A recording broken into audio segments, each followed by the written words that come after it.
अस्सलाम वालेकुम everyone, welcome to my YouTube channel. आज का जो हमारा टॉपिक है वो है व्हाट इज़ सोशल चेंज। और सोशल चेंज करने के लिए हमें किन की ज़रूरत होती है? चेंज एजेंट्स की। तो हम देखेंगे कि चेंज एजेंट्स क्या होते हैं, कितने इकसाम के होते हैं, उनकी क्या रिस्पॉन्सिबिलिटीज़ होती हैं, क्या काम करते हैं, क्या रोल होता है उनका सोशल चेंज में। इस वीडियो में हम ये आज छोटा सा टॉपिक डिस्कस करेंगे। तो सबसे पहले हम देखें what is social change. Social change क्या होता है? सबसे पहले चेंज देखें तो चेंज का मतलब क्या है? किसी भी चीज़ में डिफरेंस आ जाना, फ़र्क आ जाना। वेरिएशन को हम चेंज बोलते हैं। लाइक आज से 10 साल पहले आप जैसे थे, आज आप वैसे नहीं हैं। आपकी थिंकिंग, आपकी परसेप्शन, आपका लाइफस्टाइल बिल्कुल बदल चुका है। बिल्कुल नहीं तो थोड़ा बहुत तो बदला होगा ना। आप में चेंज आ चुका है। आज से 10 साल पहले, 5 साल पहले या 4 साल पहले आप में कोई ना कोई तब्दीली ज़रूर आई होगी। तो इसे हम कहते हैं चेंज। अब सोशल चेंज देखिए क्या होता है। तो सोशल चेंज में हमारा जो कल्चर है, हमारी जो सोसाइटी है जहाँ हम रहते हैं, हमारा जो जियोग्राफिकल एरिया है, उसमें तब्दीली आ चुकी है। हमारे कल्चर में तब्दीली आ चुकी है। ठीक है, हमारी सोसाइटी में तब्दीली आ चुकी है। जब हमने अपना घर बनाया तो यहाँ पे ज़्यादा घर नहीं थे, लेकिन अब इधर हर तरफ घर हैं, खाली प्लॉट थे लेकिन ज़्यादा घर नहीं थे। अब इधर हर तरफ घर ही घर हैं। तो ये क्या आया? चेंज आया। पहले बिल्कुल फ्लैट एरिया था, ज़्यादा लोग नहीं रहते थे, कच्चे मकानों में रहते थे। अब लोग पक्के मकानों में रहते हैं। चेंज आया सोसाइटी में, हमारे अंदर चेंज आया। तो सोशियोलॉजिस्ट कहते हैं जो सोशल चेंज होता है ना, वो ह्यूमन इंटरेक्शन में चेंज होता है और ह्यूमन रिलेशनशिप में चेंज होता है। लेकिन ये जो इंटरेक्शन और रिलेशनशिप में चेंज होता है ना, ये हमारे कल्चर को भी ट्रांसफॉर्म कर देता है, हमारे इंस्टीट्यूशंस को भी ट्रांसफॉर्म कर देता है। जो ये हमारे रिलेशनशिप में चेंज आता है, हमारी इंटरेक्शन में चेंज आता है, इससे जो हमारे जो इंस्टीट्यूशंस होते हैं उनमें भी चेंज आ जाता है। जैसे एजुकेशन हो गया, हेल्थ केयर हो गया, पॉलिटिकल हो गया, इकोनॉमिक हो गया, सब इंस्टीट्यूशन में भी चेंज आता है। आपने खुद एक्सप्लोर किया होगा कि जब आज से कुछ साल पहले आपका पॉलिटिकल सिस्टम कुछ और था, आज और है। आपका इकोनॉमिक सिस्टम पहले कुछ और था, अब और है। आपका बिहेवियर पैटर्न कुछ और था, अब और है। उसमें चेंज आ चुका है। आपकी परसेप्शन में चेंज आ चुका है, आपकी थिंकिंग में चेंज आ चुका है, आपके कम्युनिकेशन स्टाइल में चेंज आ चुका है। तो ये सब क्या करता है? जब चेंज आता है इन सब इंस्टीट्यूशंस में, इन सब पैटर्न में, हमारे बिहेवियर पैटर्न में, हमारे लाइफ स्टाइल में चेंज आता है, तो इसे हम डेवलपमेंट बोलते हैं। तो चेंज होता है ना, वो बहुत ज़रूरी होता है। चेंज आता ही आता है। इसे हम बोलते हैं लॉ ऑफ नेचर। हम चेंज को रोक नहीं सकते और चेंज तो बहुत ज़्यादा ज़रूरी होता है। हम स्टिल एक जैसे तो नहीं ना रह सकते। जो एक इंसान आज वैसा है वो कल कुछ वैसा होगा, मतलब उसमें कोई ना कोई चेंज लाजमी आएगा। तो इसे हम बोलते हैं सोशल चेंज। ठीक हो गया। आगे एक और एग्जांपल आपको दे दूं। इंटरनेट का इस्तेमाल इतना ज़्यादा हो गया है कि उसने हमारी ज़िंदगियों को बिल्कुल बदल के रख दिया है। मतलब जो रिलेशनशिप है, जो सोशल इंटरेक्ट, हमारी फ़ेस टू फ़ेस इंटरेक्शन इतनी ज़्यादा मुतासिर हो गई है, हमारी रिलेशनशिप इतने ज़्यादा मुतासिर हो गए हैं मोबाइल फ़ोन की वजह से, इंटरनेट की वजह से। ये क्या आया? हमारी ज़िंदगियों में चेंज आया, हमारी लाइफस्टाइल में चेंज आया, हमारे कल्चर में चेंज आया। ठीक हो गया। उम्मीद है कि आपको सोशल चेंज की समझ आ गई होगी। नेक्स्ट, ये जो चेंज होता है ना, ये टाइम के साथ साथ आता है और मतलब अचानक से नहीं आ जाता। कोई भी चेंज आप लाना चाह रहे हैं तो उसमें क्या होगा? टाइम लगता है आपको। आप कोई आदत आसानी से तो नहीं ना छोड़ते। आहिस्ता आहिस्ता आहिस्ता आहिस्ता प्रोग्रेस होता है उसमें कि एक दिन छोड़ी, दूसरे दिन छोड़ी, उतने ज़्यादा दिन छोड़ी। तो इस तरह ज़्यादा ज़्यादा क्या होता है? टाइम के साथ साथ चेंज आता है और ये जो चेंज आता है इसका सोसाइटी पे बहुत ज़्यादा लॉन्ग टर्म जो है ना उसके इफ़ेक्ट्स होते हैं। कुछ एग्जांपल देखें यहाँ पे दी गई हैं जिसमें वियतनाम वर्ड आ जाता है। Women and civil rights movement, मतलब इन मूवमेंट के थ्रू चेंज आया है। वुमेन राइट्स में चेंज आया है, सिविल राइट में चेंज आया है। इन्वायरमेंटल मूवमेंट चली हैं, वो किसके लिए चली हैं? ताकि सोसाइटी में चेंज लाया जा सके। तो ये जो है ना कुछ सोशल चेंज की एग्जाम्पल है। नेक्स्ट यहाँ पे लिखा हुआ है द कंसेप्ट ऑफ चेंज। तो वो हम पीछे पढ़ चुके हैं कि चेंज का क्या मतलब होता है। और ये भी मैं आपको दो लास्ट टाइम मैंने लेक्चर दिया उसमें बता चुकी हूँ कि जो चेंज होता है वो पॉजिटिव होता है, पॉजिटिव इन करेक्टर होता है, क्योंकि हमने पॉजिटिव चेंज ही लाना होता है। हमारी यही कोशिश होती है कि हम नेगेटिव चीज़ को, नेगेटिविटी को ख़त्म करके पॉजिटिविटी को प्रमोट करें। तो जो चेंज होता है वो पॉजिटिविटी को प्रमोट करता है, ह्यूमन बीइंग को मोटिवेट करता है, उनकी कंडीशन को, उनकी लिविंग कंडीशन को बेटर बनाने के लिए। अब हम देखें, जो चेंज, सोशल चेंज लाने के लिए या कोई भी चेंज लाने के लिए हमें चेंज एजेंट्स की ज़रूरत होती है। ठीक हो गया। कोई किसी इंसान की ज़रूरत पड़ती है हमें ना चेंज लाने के लिए। खुद ब खुद तो नहीं ना आ जाता। अगर हमने अपने अंदर भी चेंज लाना है तो हमें अपनी ज़रूरत पड़ेगी। हम अगर खुद ट्राई करेंगे तो हम चेंज ला सकेंगे ना। तो यहाँ पे दिया गया है कि चेंज एजेंट्स बहुत ज़रूरी होते हैं सोशल चेंज लाने के लिए। चेंज एजेंट्स क्यों ज़रूरी होते हैं? क्योंकि चेंज एजेंट्स जो होते हैं ना वो अंडरस्टैंड करते हैं ह्यूमन कम्युनिटीज़ को, क्योंकि ह्यूमन कम्युनिटीज़ सब सेम नहीं होती, एक दूसरे से डिफरेंट होती हैं। वो अंडरस्टैंड करते हैं उनकी हैबिट्स को, उनकी एबिलिटीज़ को देखते हैं कि वो कैसा मैसेज जो है ना वो डाइजेस्ट कर सकते हैं। मतलब अब एक ऐसा चेंज लाया जाए मुआशरे में कि जो आप में सोसाइटी के लोग हैं वो आपको आके पकड़ लें, तो ऐसा नहीं होता। मतलब कोई ऐसा चेंज एजेंट की ज़रूरत होती है जो पहले लोगों को समझे, उनकी एबिलिटीज़ को जानता हो, उनकी हैबिट्स को जानता हो कि कैसा मैसेज जो है ना ये लोग डाइजेस्ट कर सकते हैं, कैसा मैसेज ये एक्सेप्ट कर सकते हैं, किस काइंड की चेंजेस ये एक्सेप्ट कर सकते हैं। तो इसलिए चेंज एजेंट की ज़रूरत होती है जो सोसाइटी को, जो ह्यूमन कम्युनिटीज़ को अंडरस्टैंड कर सके। अब देखिए चेंज एजेंट्स कौन होते हैं या चेंज एजेंट क्या होता है।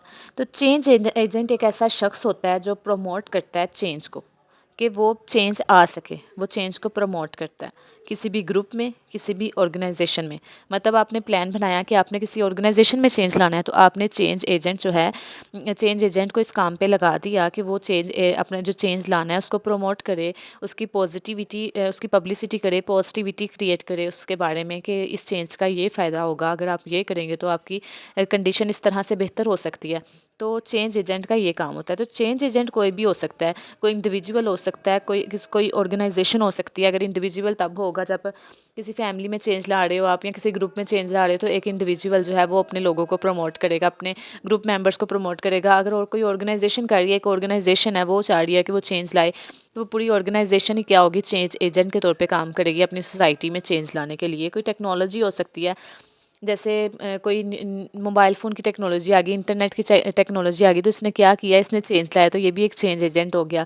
उसके बाद कोई पॉलिसी हो सकती है, आप कोई मुआशरे में कोई चेंज लाना चाह रहे हैं, तो आप क्या करते हैं, एक पॉलिसी बना देते हैं कि लोगों ने इस पॉलिसी पे अमल करना है, और इस पॉलिसी के थ्रू सारा काम होगा। अगर इस पॉलिसी से हट के किसी ने काम किया तो उनको पनिशमेंट भी होगी। तो इस तरह से एक पॉलिसी भी चेंज एजेंट हो सकती है, जो क्या करती है, जो पॉजिटिव ट्रांसफॉर्मेशन लाती है सोशल नॉर्म में, बिहेवियर में, स्ट्रक्चर में। किसी पॉलिसी के थ्रू लाया जा सकता है, किसी ऑर्गेनाइजेशन के थ्रू, टेक्नोलॉजी के थ्रू, इंडिविजुअल के थ्रू। तो ये होते हैं चेंज एजेंट्स। अब हम देखें चेंज एजेंट्स कितनी इकसाम के होते हैं, किस तरह के होते हैं। तो एक होते हैं फॉर्मल चेंज एजेंट्स और एक होते हैं informal change agents. Formal change agent कौन से होते हैं? फॉर्मल चेंज एजेंट्स वो होते हैं जो ऑर्गेनाइजेशन अपॉइंट करती है। मतलब कि कोई भी प्लान्ड चेंजेस हैं तो कोई ऑर्गेनाइजेशन किसी शख्स को अपॉइंट करेगी या किसी ग्रुप को अपॉइंट करेगी कि उसने ये चेंजेस को देखना है। फॉर एग्जांपल एक प्रोजेक्ट है आपका कंपनी में, तो एक ऑर्गेनाइजेशन किसी एक बंदे को मैनेजर बना देगी कि उसने इस प्रोजेक्ट को देखना है। ये जो कोई न्यू सॉफ्टवेयर लॉन्च हो रहा है, तो किसी एक शख्स ने उसे लीड करना है, ताकि ये जो न्यू चीज़ आ रही है, जो न्यू चेंज आ रहा है आपकी ऑर्गेनाइजेशन में, वो क्या करेगा, वो एक एजेंट देखेगा। उसे का हम कहते हैं फॉर्मल चेंज एजेंट्स, जिससे ऑर्गेनाइजेशन अपॉइंट करती है। इनफॉर्मल चेंज एजेंट कौन से होते हैं? इनफॉर्मल चेंज एजेंट्स वो होते हैं जो किसी भी ऑफिशियल अथॉरिटी के बगैर इन्फ्लुएंस करते हैं चेंज को। मतलब उन्हें कोई अथॉरिटी अपॉइंट नहीं करती, लेकिन वो खुद ब खुद ही चेंज लाना चाहते हैं। इसकी एग्जांपल में देखें, कोई सीनियर हो सकता है आपके वर्क प्लेस में, कोई सीनियर हो सकता है जो अपने को वर्कर को गाइड करता है अपनी वर्क प्लेस पे कि वो इस तरह से काम करे, इस तरह से काम करे, उन्हें गाइड करता है, उनमें चेंज लाता है, उनकी प्रैक्टिस करवाता है। लेकिन उसे कोई ऑफिशियल लीडरशिप रोल नहीं मिला होता, उसे ऑर्गेनाइजेशन ने जो है ना पॉइंट नहीं किया होता। वो खुद से ही अपने जूनियर्स को गाइड करता है कि वो इस तरह से करें, इस तरह से करें, इस तरह से करें। तो ये होते हैं informal change agent. Next internal change agent होते हैं और एक्सटर्नल चेंज एजेंट होते हैं। इंटरनल चेंज एजेंट्स कौन से होते हैं? इंटरनल चेंज एजेंट वो होते हैं जो ऑर्गेनाइजेशन के अंदर होके होते हैं, मतलब ऑर्गेनाइजेशन के होते हैं। ऑर्गेनाइजेशन में काम करने वाले एम्प्लॉयज़ होते हैं, मैनेजर होते हैं, टीम लीडर होते हैं, या कोई भी हो सकता है, लेकिन वो ऑर्गेनाइजेशन के अंदर का ही शख्स होता है, कोई ना कोई जो चेंज लाता है, ऑर्गेनाइजेशन में चेंज लाता है। लेकिन जो एक्सटर्नल चेंज एजेंट होते हैं ना, वो ऑर्गेनाइजेशन से बाहर का होता है। मतलब ऑर्गेनाइजेशन में वो काम नहीं करता इंसान, वो शख्स ऑर्गेनाइजेशन का नहीं होता, वो कोई बाहर का होता है।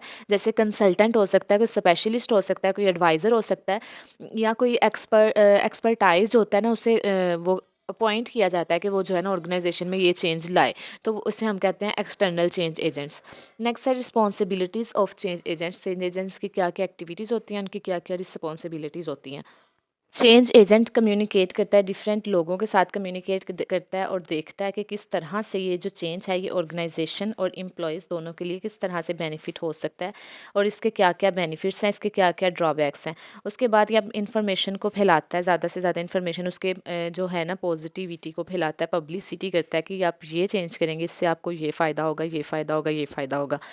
इन्फॉर्मेशन को डिसमिनेट करता है। इसके बाद highlighting the potential benefit and drawback of the proposed initiative, जो वो इनिशिएटिव ले रहा है उसके क्या करता है, उसकी हाईलाइट करता है, उसके बेनिफिट्स को, ड्रॉबैक्स को। उसके बाद क्या करता है, क्रिएटिव इन्वायरमेंट क्रिएट करता है, मेंटेन करता है और बिल्ड करता है एक इन्वायरमेंट जिसमें रह के उसने चेंज करना है। उसके बाद वो ये इंश्योर करता है कि जो चेंज आ रहा है वो सस्टेन्ड हो, मतलब वो टाइम के साथ साथ ख़त्म ना हो जाए बल्कि वो पुख्ता हो। मीन के उस ये ना हो कि आपने चेंज लाया इतनी मुश्किल से, थोड़ी देर बाद वो ख़त्म हो रहा है, बल्कि नहीं, वो सस्टेन्ड हो जाए टाइम के साथ साथ। ठीक हो गया, ये हो गया रिस्पॉन्सिबिलिटीज़ ऑफ चेंज एजेंट्स की, ये रिस्पॉन्सिबिलिटीज़ होती हैं। नेक्स्ट है agent of social change. Agent कौन से होते हैं सोशल चेंज के? पहले तो हमने पढ़ा ना इनफॉर्मल, फॉर्मल, इंटरनल और एक्सटर्नल। लेकिन इसमें कुछ वैसे देखें चेंज एजेंट जिसमें टीचर आ जाता है, मतलब एक टीचर है वो अपने स्टूडेंट्स की क्या करता है, उन्हें गाइड करता है, उनकी उन्हें तालीम देता है, उनकी तरबियत करता है। तो वो क्या कर रहा है, वो चेंज ला रहा है सोसाइटी में। उसके बाद मीडिया है, मीडिया क्या आता है, मीडिया मैस मीडिया के थ्रू जिस तरह से जो मीडिया ने हमें दिखाना है हमने उस पर यकीन करना है, जो मीडिया ने हमें दिखाना है हमने उसी को सच मानना है। हमने देखना है हमने सोसाइटी में जो हो रहा है मीडिया ने हमें दिखाना है, प्रिंट मीडिया के थ्रू, इलेक्ट्रॉनिक मीडिया के थ्रू क्या हो रहा है, सोशल चेंज आ रहा है। तो मीडिया भी एक एजेंट है।